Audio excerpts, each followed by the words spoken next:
welcome to another exciting episode of the Andre The Beast Crayton Show. Another exciting show, another exciting guest. Today we're going to go all the way to Vegas, Sin City, Sodom and Gomorrah.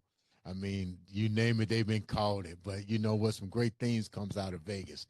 So we're going to go back a little bit. We're gonna go into the Super Bowl. I know the Super Bowl's over, but not just the Super Bowl. We're going to talk about that event, that halftime event that really took the social media by storm. Let me tell you where we're going with this particular episode. This young lady that's coming on the show went viral with a comment and her thoughts on what her take was on the Super Bowl with Kendrick Lamar. I'm going to tell you what I thought about it. And I had a friend that worked there with the Super Bowl halftime event. And I was pretty much, I wasn't dumbfounded. Let me put it like this. I wasn't dumbfounded by any means. What I was I got validation. Thank you. That was a download. I got validation for what I already knew. And what I mean by that is that particular performance might have went over the head of most individuals. And for some individuals, let me use this word a lot of people are now using, awakening. They saw what was going on. But it's nothing new. It's always there because the firm belief is darkness cannot hide light or the truth. It was just amazing that this individual, one of the, let's call it what it is. He's a great entertainer. He's a great he's a great artist. And it clearly showed by watching that Super Bowl. So let's go back a minute. This lady's outtake or outlook on that whole thing kind of went viral on TikTok. We're blessed to have her on our show to give her perspective and the reactions that she was getting from the post. I'd like to welcome all the way from Vegas, Tess Davis, to the show. What's up, baby girl? Thank you so much for having me. It's an honor to be here.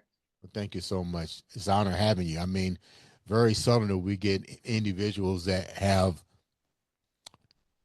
I won't call it controversy, but have taken something and really allow people to say their viewpoint on a topic that was seen all over the world. So before we get there in that post and your take on it, tell the viewers a little bit about who you are. Well, I grew up in Vegas, native of Vegas, and highly empathic. And what's interesting is late in life, at the age of 59, I was diagnosed autism and ADHD, which is part of what I talk about on TikTok. Mm-hmm. And it's also the hypocrisy that I've always felt for my generation of boomers and Gen Xers, older Gen Xers, white hypocrisy. And raised in a city that has always been a melting pot of diversity. Mm-hmm.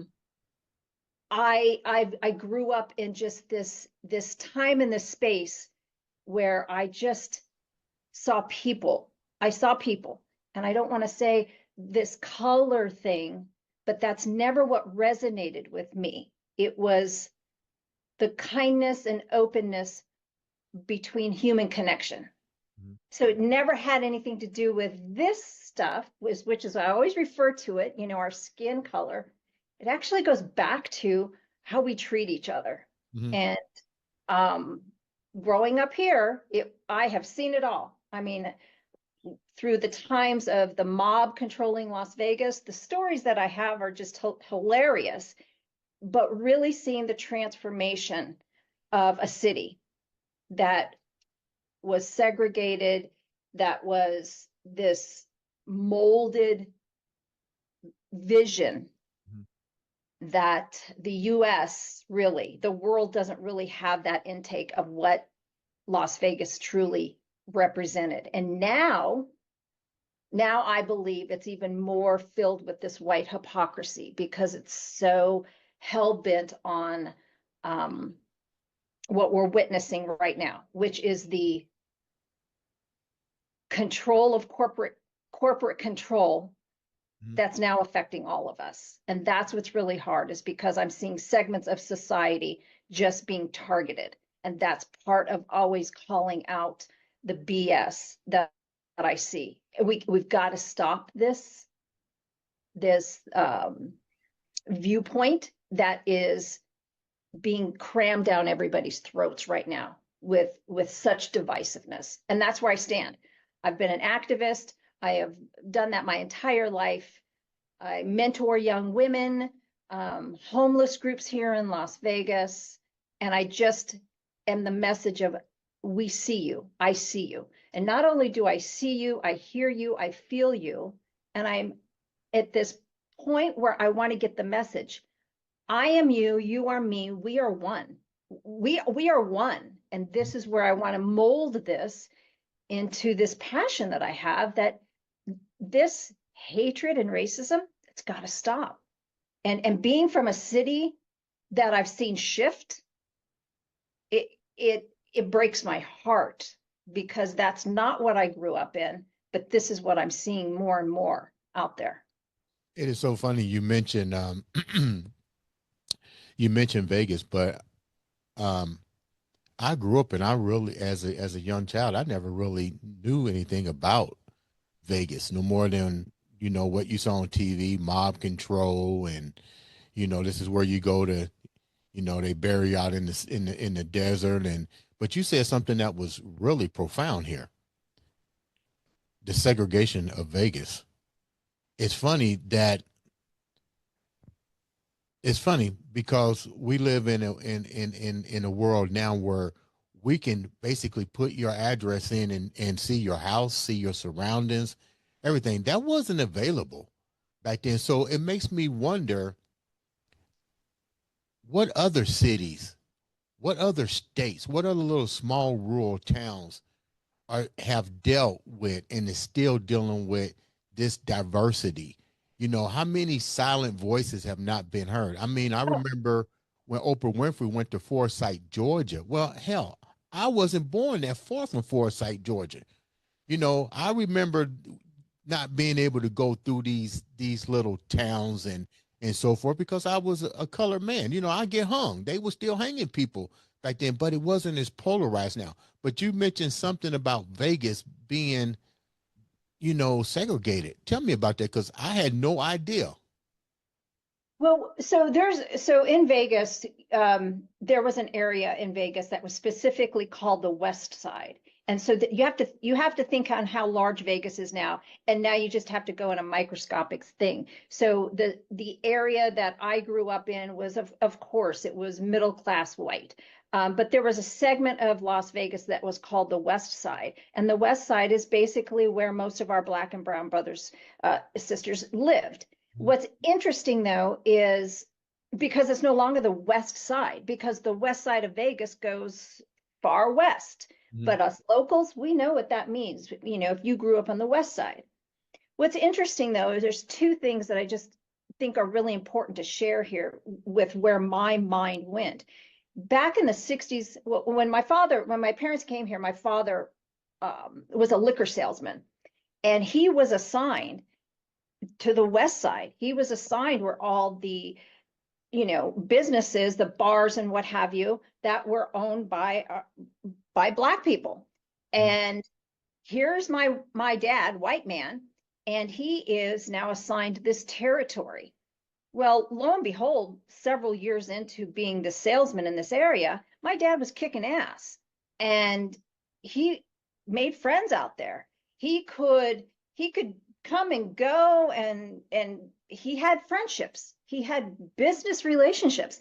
So it was like in the mid 70s or so, his bosses were like, we need to get someone else in there. Of course, they want to get like a white dude, like one of their sons, like someone they know over in Jim's territory. Because see, Jim's kicking ass. Mhm. It's all commission. Well, that didn't go well. because my dad really had friendships and relationships out there. It took years for this man to come in and build trust and build relationships. And I can remember being a small girl on Saturdays, he'd have to go make a sales call or what have you. And sometimes I could go in if it was a restaurant, sometimes I couldn't if it was a bar. But they loved my dad. And when they tried to bring in other salespeople, the community was like, no, we're only gonna give our orders to Jim. So Mm. this was like my first, like, it didn't sink in, but in hindsight, I go, oh, look at that. Look at that. Because I was never, it was not taught to me to hate other people because of their color. Mm. And then there's another video that I did that went crazy, and it was my experience as a third grader. Because at the time they would take from the West Side, they would bus in um, our Black and brown brothers and sisters into the white areas of Las Vegas. Mm-hmm. And so one of my friends, I've been looking for her, her name is Vicky, and Vicky and I were good friends. And she loved my long hair, and I loved her hair with all the braids and the barrettes. And we would, at lunchtime or recess time, we'd sit out there and we'd play. But I can't tell you, we would sit there and we'd touch each other's hair because we were just so amazed. Like, that's really cool. And so I invited Vicky to my my birthday party in third grade. And the doorbell rang, and my sister said, Tessie, there's, someone's here. And it was Vicky. So Vicky and I hug and scream, and she can hear everybody in the backyard. And so Vicky runs out in the back, and her mom stops me. And this is so profound for me. And this is why I want to share it, because I was still oblivious to this stuff. Mm-hmm. And she kneeled down in front of me. And I'm telling you, Mama's face was 12 inches from eye to eye. And she said to me, thank you so much for inviting Vicky to your birthday party. This is her first white girls party that she's ever been invited to. Wow. And watching the tears build in her mom's eyes is still like a picture. I can see it right now. Mm-hmm. And I can feel it still to this day. I did not understand it. It was shocking, but I could tell the depth from this woman's soul, where this was coming from. And of course, now in hindsight, and I'm thinking, wow, it was so profound, but I didn't understand it at 8 years old or 9 years old or whatever it was. Mm-hmm. But today I do. And to me, this is where I look at this and go, it didn't occur to me back then. And I've always thought, when does this hit people? When does this actually hit people, that we are so divisive because of the color of our skin? I was so excited just to have Vicky mm-hmm. at my birthday party, and then seeing her mom's facial expression and what her words said to me, it has stuck with me for life. And since then, it breaks my heart when I see where we are and how worse it's gotten, how worse it has gotten since Obama was elected. I can remember Rush Limbaugh saying, I'd rather see the US crash and burn than to see a Black man succeed as a president. This is this mindset that just blows me away, that this is this mentality. And that's why I call out this white boomer Gen Xer mentality, is because this is the essence of what needs to be broken in this country. Mm-hmm. is this mentality of just this viewpoint. And I know it is so strong because of my generation. And I hate, and What it is the sickens me. mindset? What is the mindset, and how did that mindset for these two generations to occur? Does it have to do with media propaganda? What's your take on that? Because I, remember, we didn't have social media. We had the newspaper controlling the narrative, and we had the news controlling the narrative. Mhm. It wasn't until the involvement of mobile devices, the way to connect with one country and the next country, that I don't even think things changed. I'm gonna be honest. Now that I look at it, I think what happens is it became more polarized and more acceptable. But if but the ideal of now seeing it and not doing anything about it, almost like the George Floyd thing. You see this stuff happening, but you're standing by in awe.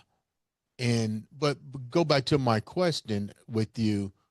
What is the difference? How do you think the two generations form their ideology and way of thinking? Well, I'll be honest, we could go down this slippery slope, this rabbit hole. Personally, I believe that one, boomers and Gen Xers are highly undiagnosed with autism and ADHD on the spectrum. That's my one thing. And because when you are on the spectrum, you have a tunnel vision. You have things, it's hard to really have the emotional connection and the emotional wherewithal. That's one thing. The other thing is I think that we come from a generation, and I, was severely traumatized as a child, extremely abused, so we've got this thing over here where we've got unresolved trauma, we've got unresolved childhood trauma, and when you mix the two of these together, it creates this mindset of lack of control, the level of repressed anger. Um, and what's interesting is growing up in this town, a lot of my friends were, a lot of them are white. But what I found out when Obama ran and all of that, it blew my mind because they were all saying, well, I'm not racist, but I don't want this guy. Well, give me the reasons why on this guy. And they could not. So on a generational basis, I truly believe that this is just this mindset that they don't have the emotional wherewithal or the capacity to critical thinking. There's not a lot of that going on.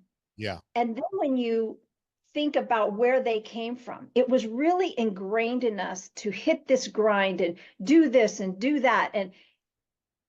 And now all of a sudden we have a lot of the fear based, this victim mindset. Like, if I can do it, you can do it, but they're not taking into account any childhood traumas. They're not taking into account autism or anything because we did not have those conversations growing up. So you get stuck in this mindset of this whiteness where, wait a minute, it's the true thing. Wait a minute, everybody is getting this and this and this. What about me? The white victim mentality is rampant out there. And I keep saying this fear-based process where what about meism is from is from my generation. And if you look at the parent alienation that's happening, that's an epidemic that's happening out there right now. Our millennials and our Gen Zers are pulling away from Gen X and boomers because we can't see eye to eye. And Gen Z and boomers were not raised with boundaries. You could just do and say whatever you wanted, and there was no repercussions. And that's what this administration he released on the first go around is he opened Pandora's box. He gave everybody the level of entitlement to show what they've been suppressed. And that's so much anger, that's so much resentment in this country and the fear-based. And if you look at statistics right now, the number one group that's getting their bachelor's and master's and PhDs, young Black women. Now, if that doesn't scare the bejesus Mm. out of insecure white people, I don't think you're paying attention out there, because this is truly a time in history where we are seeing the reality of what we came from, that is so fear-based on losing what they think they built. White didn't build this country. This is the melting pot of what created this country. Well, But this entitlement, it's funny that you said that. I wasn't trying to cut you off. It's funny that you no. said that because we talked about this on several other episodes. The entitlement situation. And I tell people you have to be able to be a critical thinker and not a fear-based thinker to understand that all of this entitlement stems from I tell people you have to go back to the word white in general. First of all, understand where it came from. It didn't surface until the 1600 made law in the 1700. When it became law, it also became a controlling factor, and it also became what is called an entitlement factor. But it was only an entitlement factor because the word white was put into law, with every other classifications of people being what we call monetized, with black being at the bottom of the totem pole. So let's go back a minute to what you was talking about. How is this being inserted into the mainstream? You talked about childhood trauma. We'll get into that in a second. I was under the impression that Vegas was supposed to be a GI military stop on the way to California and so forth. I'm thinking that most of the people that actually came into Vegas during this time of insertion of people, that a lot of these individuals were military based people, which means they came from all over the the region and settled there. You can answer that question, because I'm thinking a lot of this, because if this was the case, you're going to have a whole bunch of different mindsets in the way people think, the way they approach. And even, let's say, even if it was a military, Vegas started out as a military post, to stop for GIs to whatever, you're still dealing with the bigger factor that you still had a racial problem even in the military. Even Well, if that, with even if that was a place, you still had deep mindsets, deep segregation that transform into the kids. So let's move forward with you, for instance. What was, you mentioned you suffered the childhood traumas deeply. What was those traumas?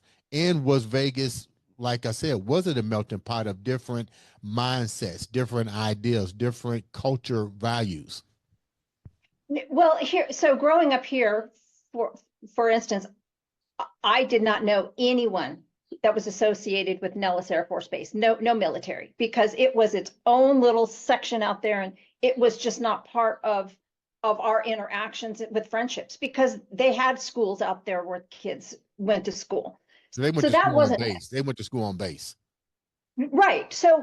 So growing up here, I think what it started was truly, it was about the hotels and the casinos, and then you had the Rat Pack, you had all of the Frank Sinatra's and Sammy Davis Jr. shows. This is what it was. And so people saw opportunity in Vegas. That's what brought our melting pot here, was the opportunities that people saw.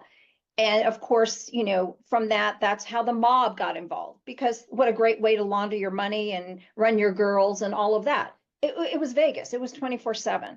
But outside of that, we had a community. We had a very, very close knit community. That's why this racism that I see with people that I grew up with, that I've known since 3 and 4 and 5 years old, I'm just shocked that this is their mindset. But the reason that it is because it comes then from my parents' generation. See, that was instilled in them. And this is where this generational thing comes from. So was my trauma associated with growing up in Las Vegas? Hell no. It was being raised, where I basically raised myself. I'm the youngest of 6 kids. But now I can look back and go, holy smokes, my dad was OCD, my mom was this. I can now pinpoint all of my brothers and sisters and go, do you know why I know our generations is undiagnosed? Because I can look at my own family. And then I can look at my friendships and go, oh my gosh, I can remember standing in so-and-so's house and watching their father come home in a tirade screaming about, people of color and going, oh, okay, now I remember their abuses. I remember their traumatized households. I remember things that were said that I'm going, wow, well, that doesn't sit well with me. Okay. So this is this beauty about what I'm seeing with coming out, I say, of being autistic is because it's my pattern recognition. And I'm looking at patterns that we are just now seeing. There are so many great younger doctors out there, especially on TikTok, that are actually coming forth and talking about pattern recognition, especially when it comes to racism, because I can look at my own family, I can look at my friends, and now I can step back and go, oh, this is all making sense. To think that, especially from boomers and older Gen X, to have them align who they are as a human being so intensely with a political party. And that's where they're stuck.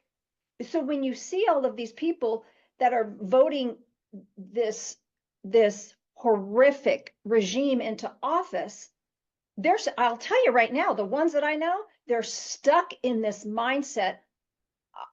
I identify as a Republican, and I'm just going to stay here, regardless if everything that they're doing goes against my moral code. And as a white person, it's almost like this badge of honor. I'm going to stay here, even though it goes against my moral code. Oh my gosh, even if it goes against the fact that my granddaughter, her daddy is Black.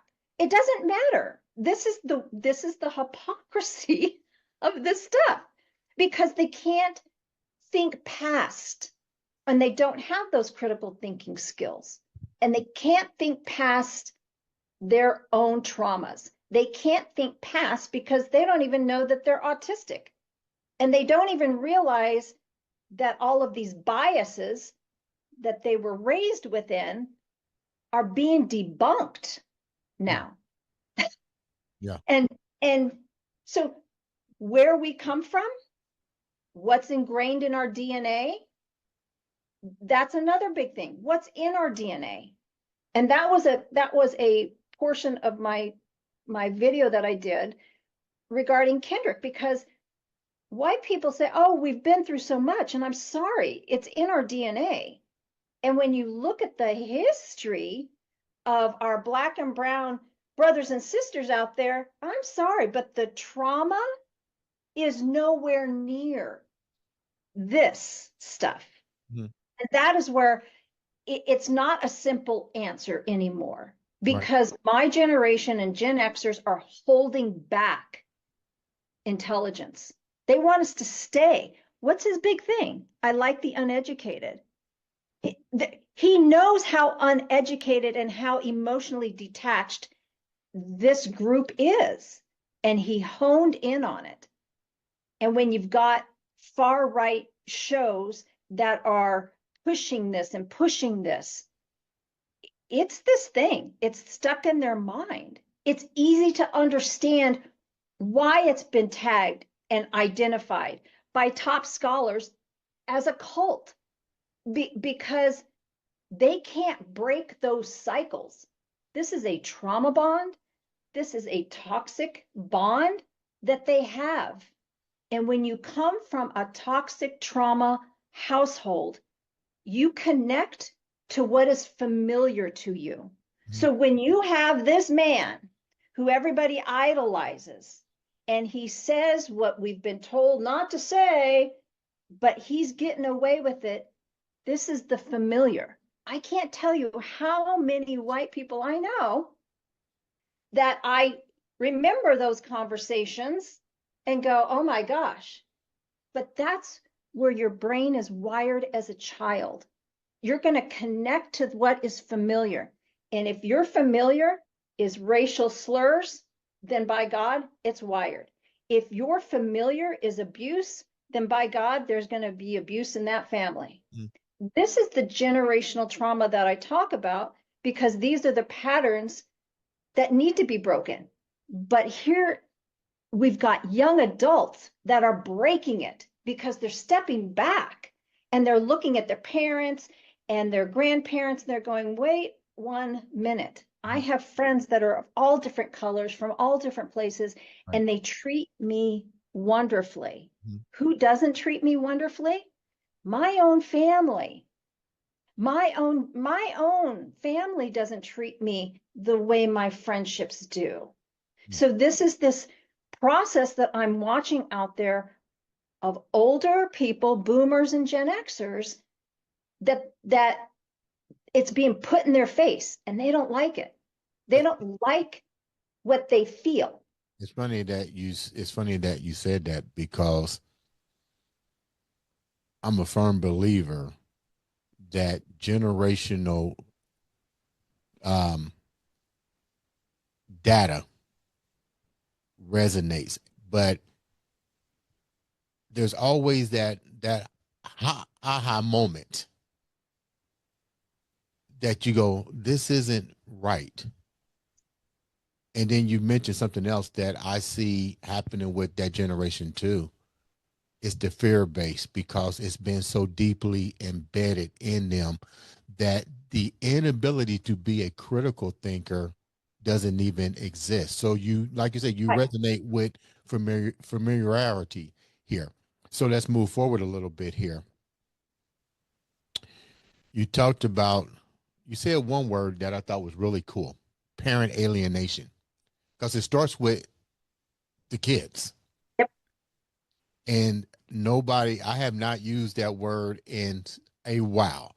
And I see it so much with parent alienation, where the kid or the children become traumatized with the belief structure of two individuals, two parents, that the child now is forced to figure out which one is best, but they don't have the capabilities, right, to do it.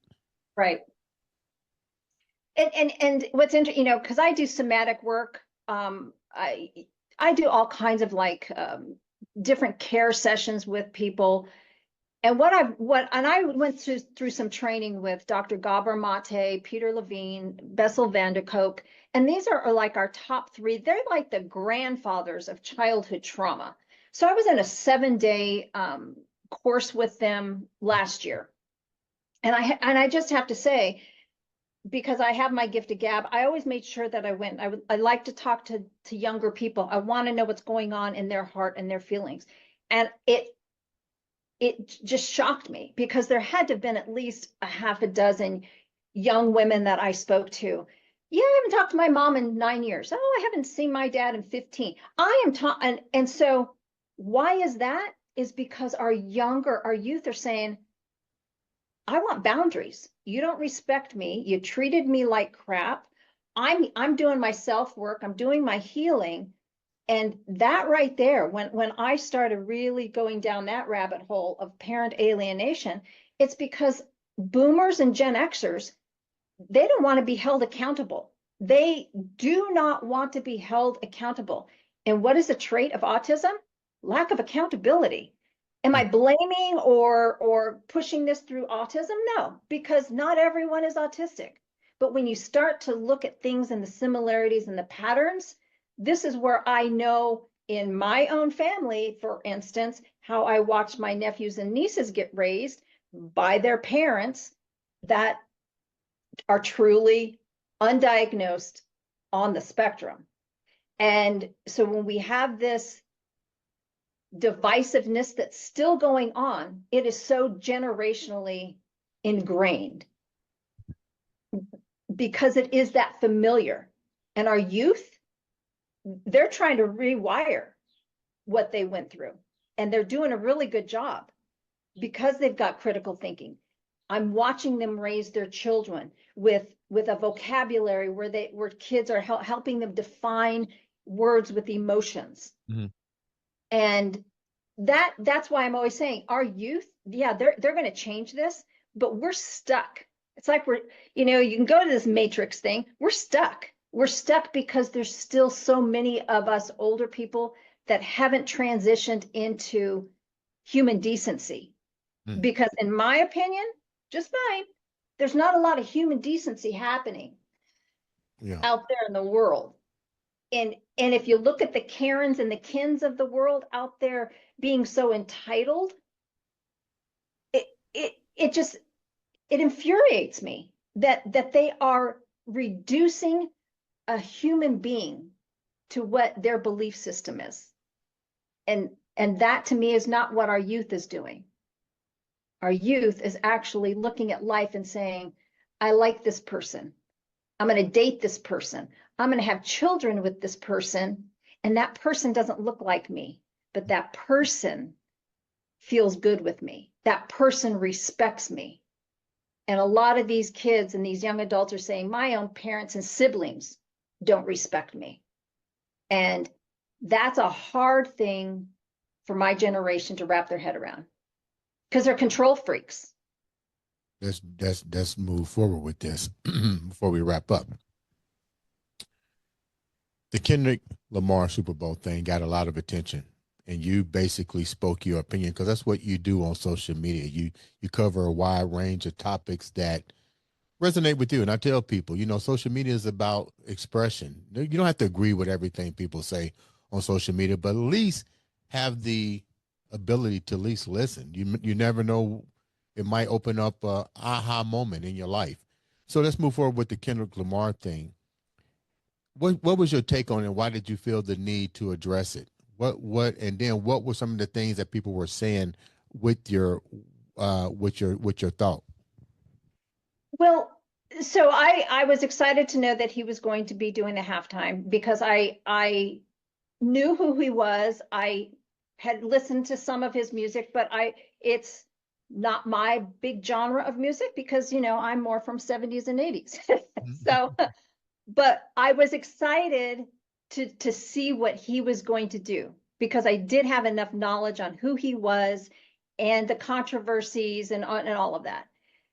But like I have mentioned, there was so much on the screen. My ADHD, I'm trying to listen to the lyrics, I'm reading the lyrics, I'm watching the movement, I'm watching the different things going on in the screen.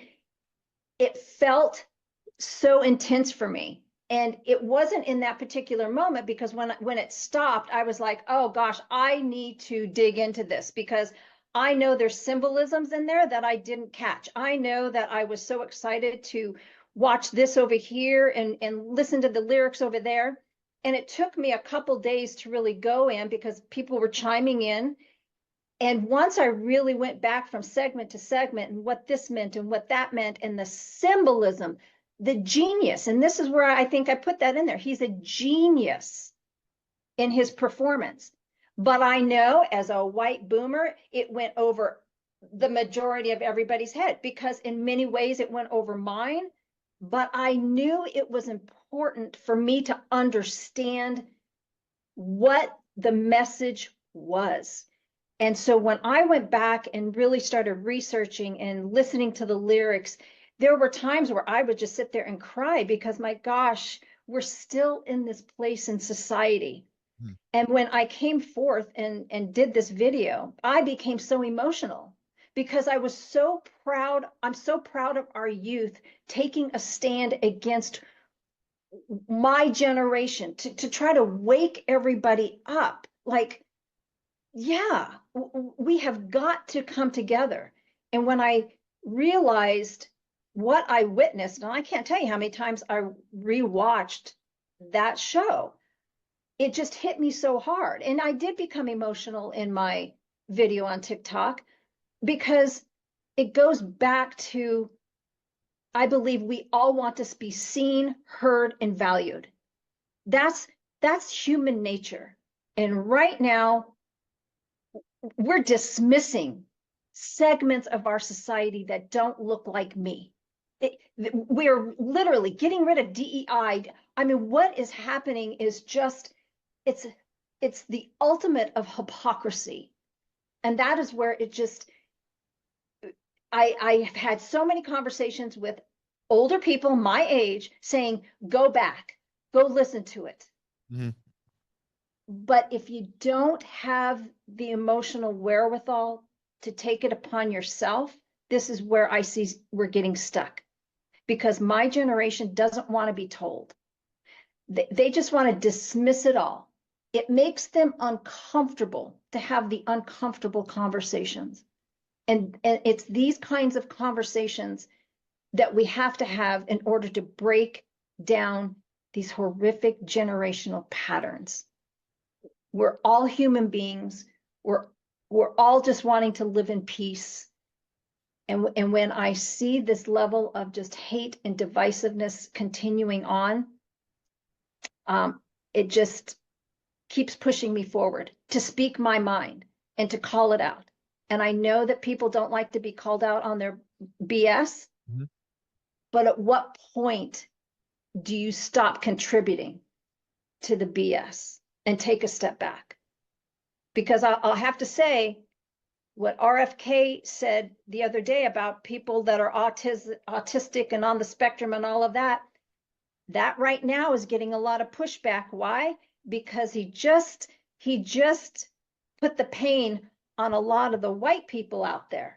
Wait a minute, I'm autistic, my kids are autistic. Don't say that about me. Until it affects the white people, that's when they get riled up. Hey, and that shouldn't be the case. It shouldn't be the case. If you can't try to stand in someone else's shoes and actually say, well, don't talk about my autistic kid that way. Okay, well, take it a step further.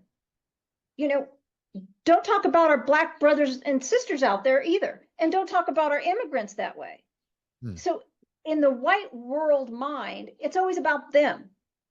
It's that entitlement. And so until it affects me, hey, I'm just going to do my thing. You guys can all go work it out. It's like digging your heels in the sand. You're not going to go. We're not going anywhere until you change that perspective.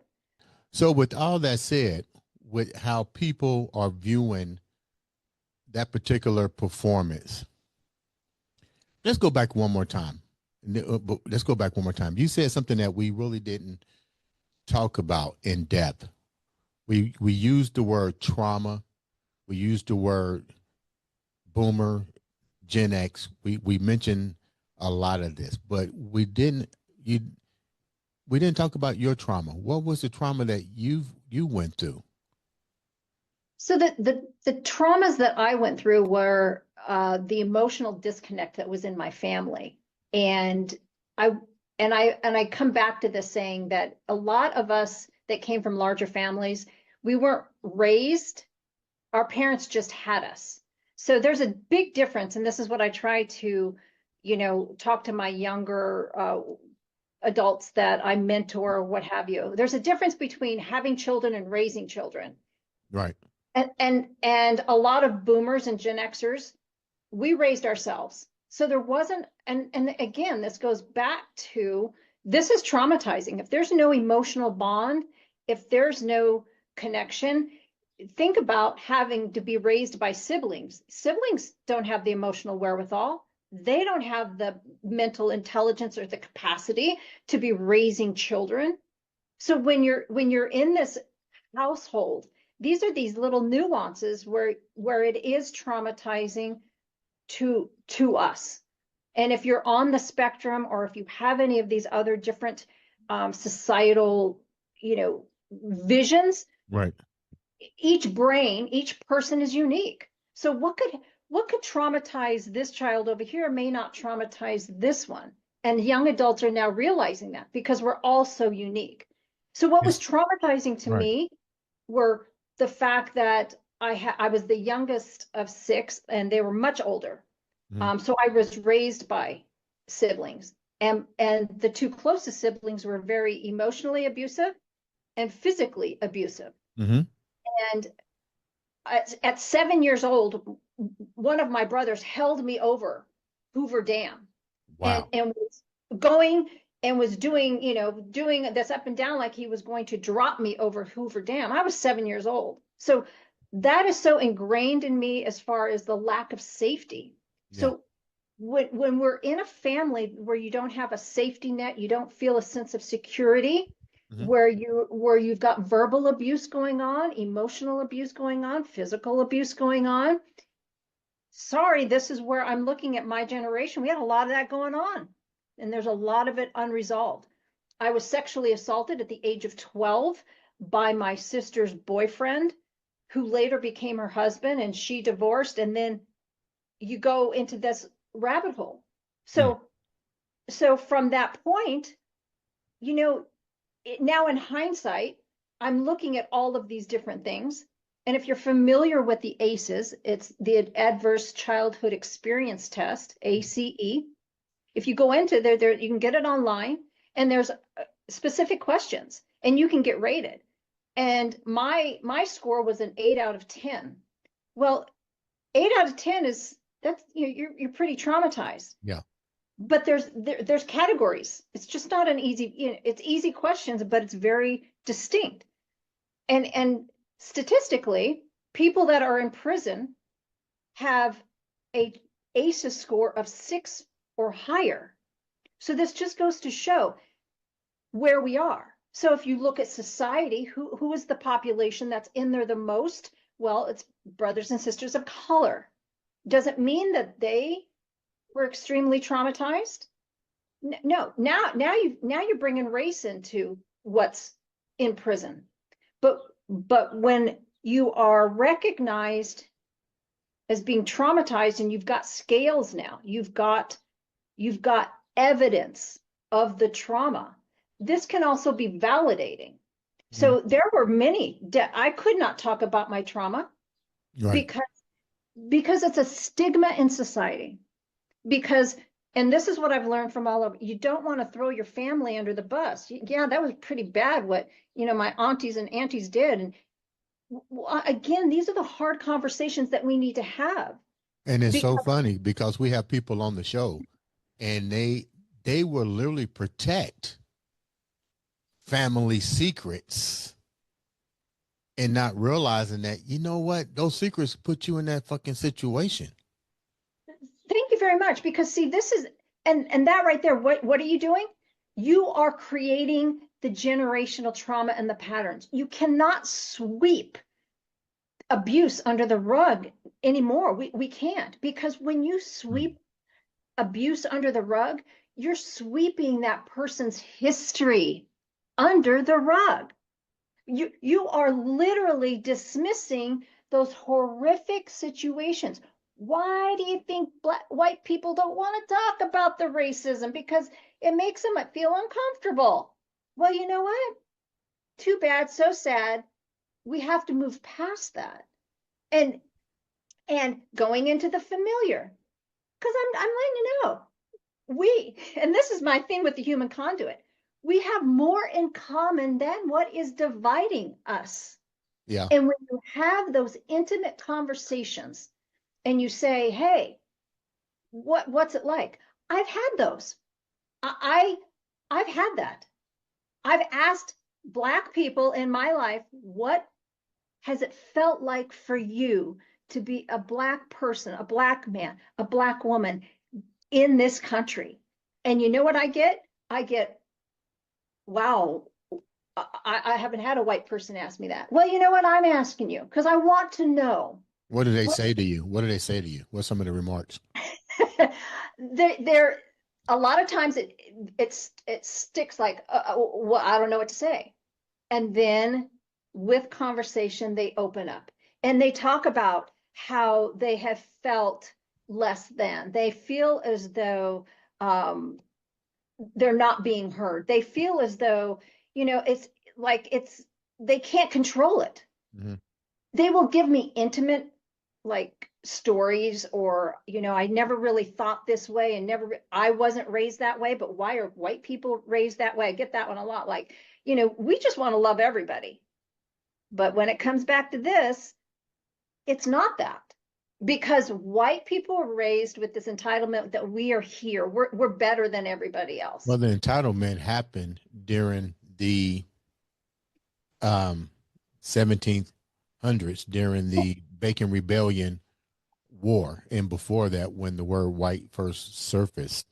The assassination law is what it's called, assassination law, where the word white was put into law and protected by law. But my question, before we wrap up, my question goes a little bit deeper than this. I have some friends, and I asked them this question. No, they told me this. This was on season 1, and you talked about we have to realize that we are all the same. The only thing that separates us is a bullshit word called white. Mm-hmm. Because back in the day, we were only recognized by your heritage, where you came from, the region in which you came from. If you was Africana, then you was considered Africana. If you was Roman, you was considered Roman, and if you was Greek, blah blah blah blah blah. But with that said, do you think? No, let me go back. How do we fix, in your opinion, how do we fix a situation where comfortability for white people is, I don't want to really talk about it? Well, I look at it as all fear-based, because I think a lot of people just don't even know how to handle their own emotions, let alone another person's feelings.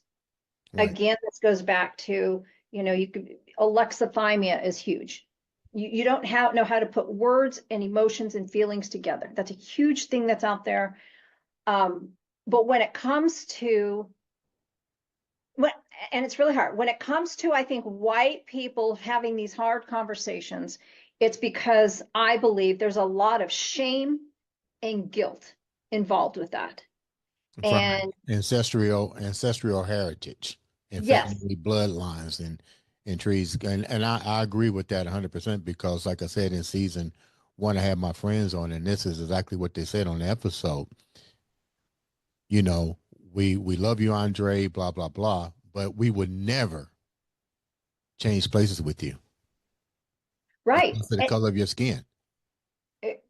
And absolutely so. And because this is why, that I go back to this hypocrisy, because, and I keep saying this, white people are fearful of the reality because they see your talent. They see your resilience. They see the strength. They see it because they never had to earn it or work for it. It was just there for them. And when intelligence can stand back, and I can look at all of my friends that have achieved so much, regardless, because they're Black people. Sorry, this is what white is afraid of. This is what white nationalism is all about. This white Christian nationalism is just another way of, vandalizing and hijacking Christian. It's all white supremacy. That's all this is right now. And to have my white friends that are saying they're Christian, okay, well, that's great. But over here, what is happening is not Christian.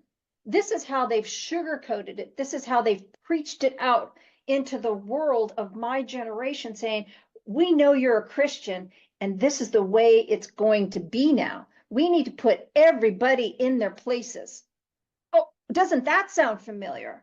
And this is why going back to Kendrick, when you think of him, when you listen to his lyrics, when you really pay attention to the message, the 40 acres, the Uncle Sam, you know what? Yeah, because you know why? Words and actions don't match. And so, and I'm gonna go here with this. You have different people at that event. I was talking to a friend of mine just recently, a few minutes ago, and she gave her insight on the Super Bowl. And she said, white people just wanted to be entertained. There you go. And that's what I said. I'm gonna wrap this part up. I'm gonna say you're probably right on that. You're 100% right on that. You're I 100%. was going to say, no, you're 100% right on that. Yeah. That's what we're known for. Entertainment. That's shake and dance. That's, hey, how you doing, Jimmy? We're known for the entertainers to the white people. But there's another class of people who also saw it. And those were the people that was like, I don't understand what's going on. I don't understand the message. I don't know what he's doing or what this is about. Then you had the other people that might have said, well, he's glorifying drug users. He's glorifying gang violence.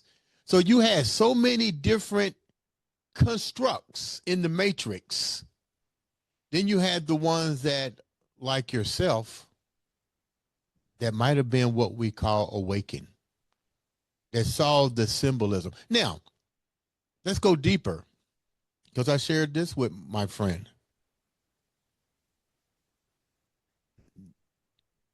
It's hard to, they said it wasn't the appropriate place to demonstrate such an event of words. I was like, what better place? I agree. Because it's like this.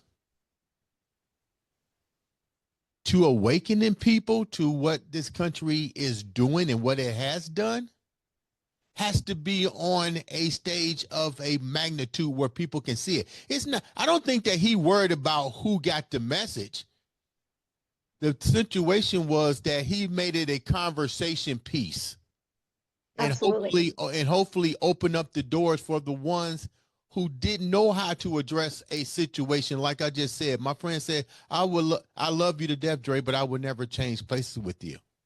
That was heartfelt for me, because that tells me, We know. you know what I'm going through. Right. You won't change places with me. So that's heartening for me, because you know what?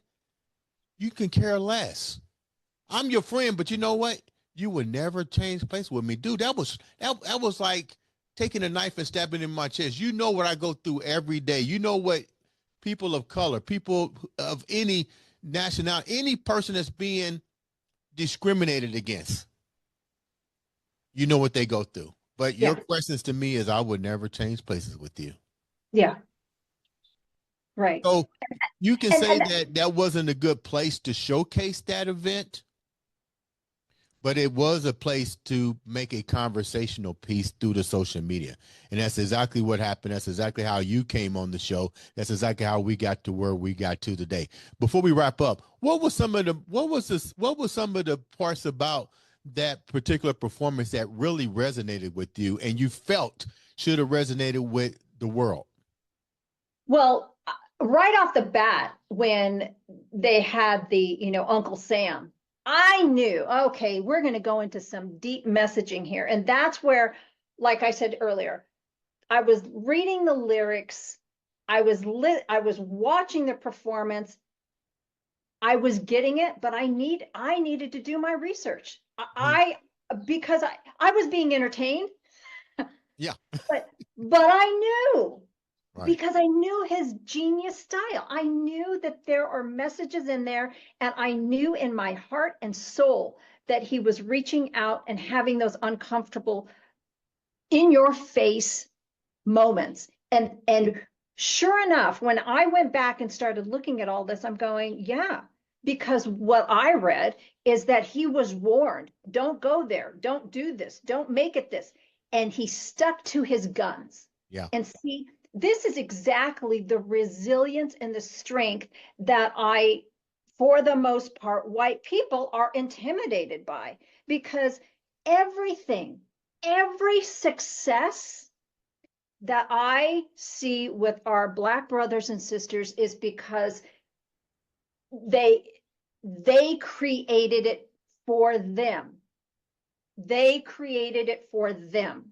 Your success is because it comes from your passion. But with white people, especially for the most part, in my generation, it was handed to them. There wasn't a lot of working. I know of so many people here in Vegas that were given great jobs 20, 30, 40 years ago. They've now retired because they knew who they knew. Vegas was the time where you could get a job. It was all about who you know, and it still is. But to get to the point of where I see the success of people of color that scares the crap out of white people, because we know you worked hard to get to those points of success. How do we change before we wrap up? Let me let people know you're not here to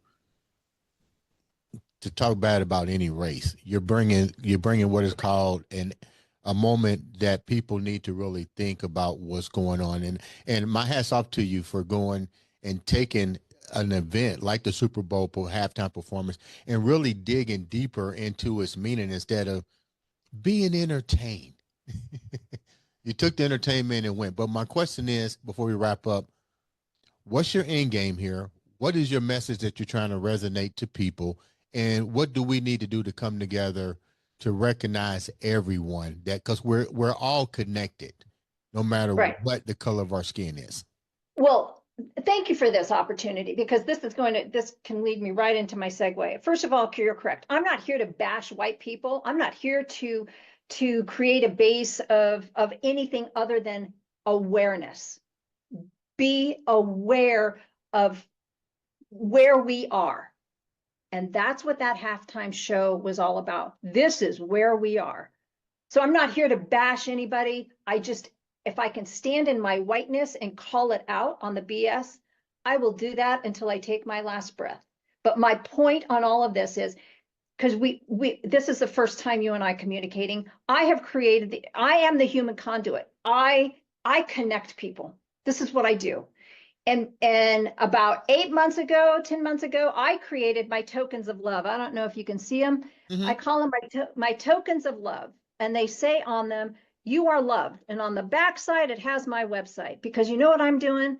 Too many people do not feel seen, heard, valued. I don't care if you're white, black, brown. I don't care where you come from. If you're LGBTQ, because I work with a lot of LGBTQ, you know what? Everybody wants to be seen and heard. So I give these out randomly. I'll give them out at the gym.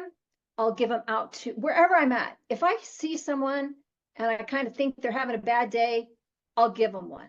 Mm-hmm. And what this has done, especially to my brothers and sisters of color, this tells them that you are loved, because I believe, and it's every single time I give it to someone of color and say, not all white people are racists. On your bad day, here's my token of love. There are white people out there that love you, appreciate you. We see you, we hear you. You are valued. So I've set up the Human Conduit website where people can go in there. And if you're not vocal like me, but you want to share your story, it's in there. You can go in, and I've got different topics. Are you autistic?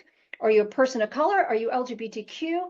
Tell us your story, because it's when we have these conversations, this is how we're going to break down these barriers. When we can express what we've been through, who we are, how we feel, this is our connection. Because I'll tell you right now, this exterior does not define us, but it does in this world. And it shouldn't. We're all human beings. And when we can get past this, I hate to have to call out this whiteness. I wish I didn't have to. But until more of this gets into the game and shows the grit that it's going to take to pull this country out from the depths of hell, is where I see it.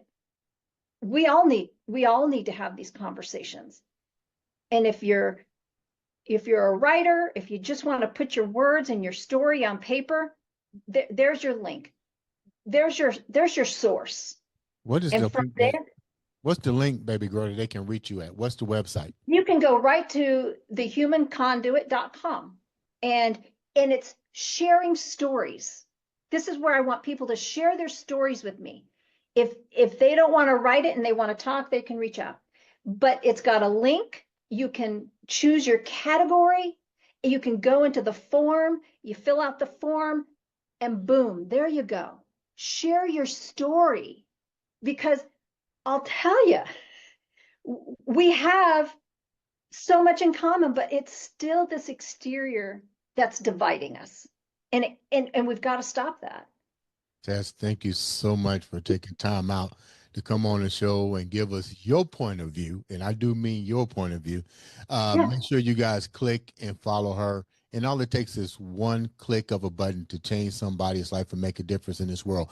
Ladies and gentlemen, this has been another exciting episode of the Andre the Much Beast love to you. Crayton Show.